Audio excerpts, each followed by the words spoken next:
The trickiest part of this project seems to be finding brackets. As you can see here, there's a bunch of junk on Amazon. The Swedish stores seem to be not very interested in selling floating shelf brackets. I have another idea. Let's try that.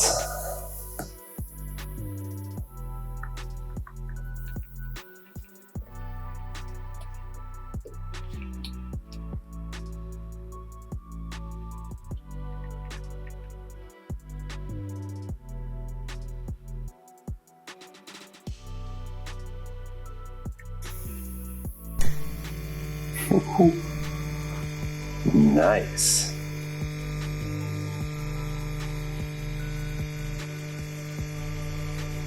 Amazing. Can't wait to get those brackets in my hand and then actually install them. But so now we have solved the brackets problem. How do we continue from here? Let's have a look. The first thing we have to do is actually find the studs. Let's do that.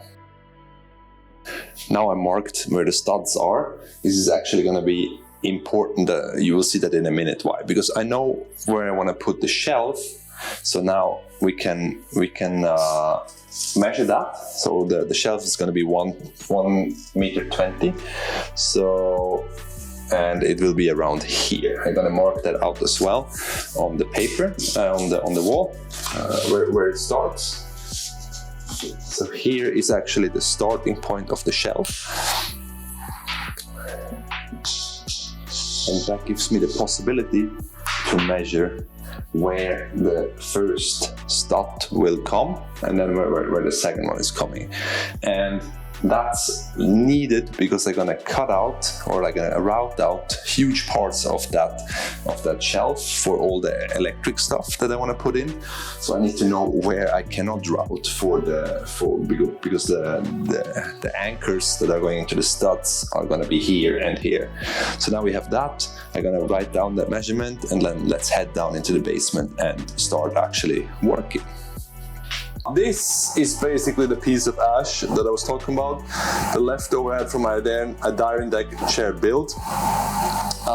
My idea is to cut that now in half, 120 centimeters each, and then we see how we can do that, because my idea is to use one of those pieces then as the base, where I'm gonna cut out all the holes for the electric part, and then on top I will resaw the other piece to maybe 10 millimeters and use that as the top, where I cut out some smaller lids, multiple ones that you can take out and work with the electric stuff underneath and glue that together. That is my initial idea. The problem is it's not the same width.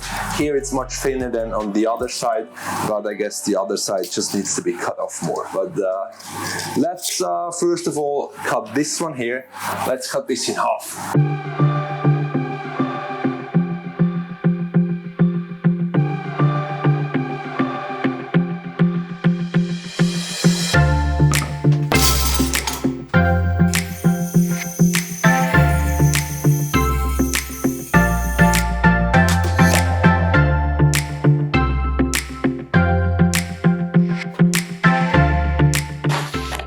So now it's cut, it's resawn.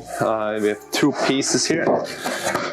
The thick bottom part, where the idea is to route out pockets now, quite large pockets, that will hold all the cables, all the plugs, like everything that is needed.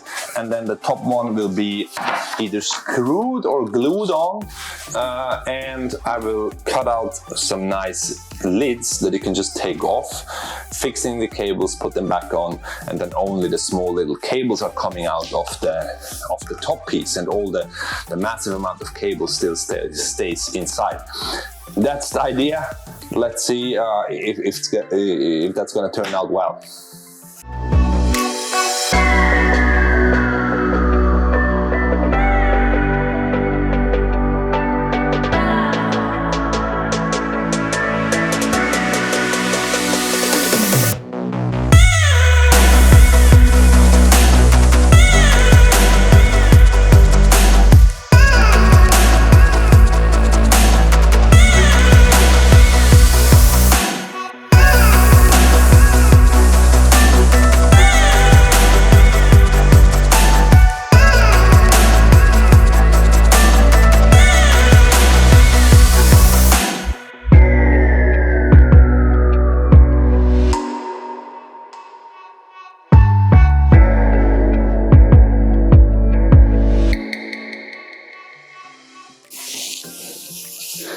what an incredible mess we have here. Both the pockets are now cut out here. There's enough space for all the interior. I also cut out now the holes here, the access holes with those small little lids that have like fun holes in. So now it's time to clean up this whole mess here, this whole sawdust. Then I'm gonna screw down this top lid so that is in place, and then let's go over to the fun part and actually start power carving the front here and like emphasize this life edge a bit more. Let's head over to the vacuum cleaner and then over to the drill press and start drilling the holes.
That was fun. Power carving for the first time on this project, or at all actually. That was a blast. If I would have known how fun power carving is, I would have definitely started earlier doing it. So now the whole edge here is done. I'm gonna refine it a bit, and then I'm gonna sand it and see how that's going to look. Like.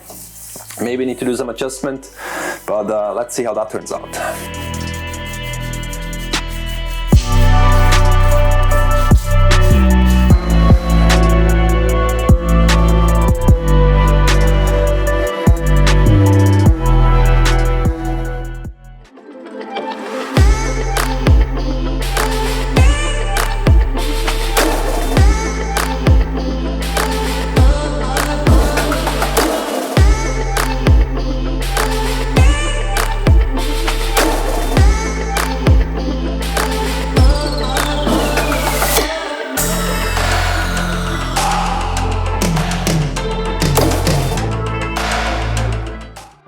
I decided to go for a Apple MagSafe charger. I initially wanted to just buy one of those cheap knockoff chargers, but then after speaking with some friends, I realized it would be smart to use a MagSafe charger that actually has the magnets in it so that the iPhone is aligning properly.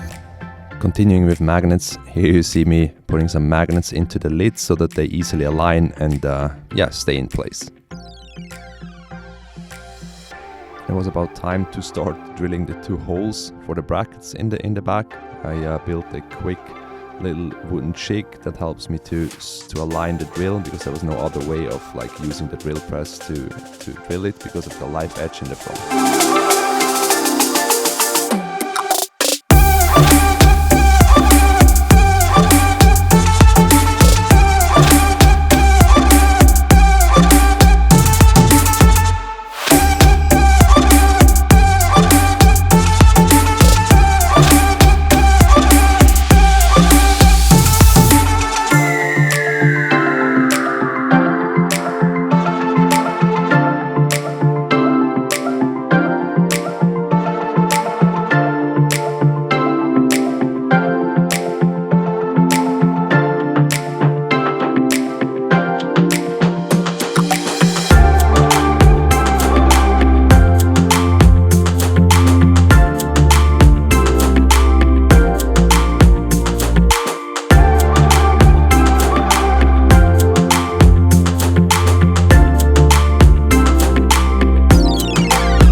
Since I already knew where the studs are, it was now an easy task to just mark the holes and then drill them for both of the brackets, and then actually at the end just hang up that shelf onto those.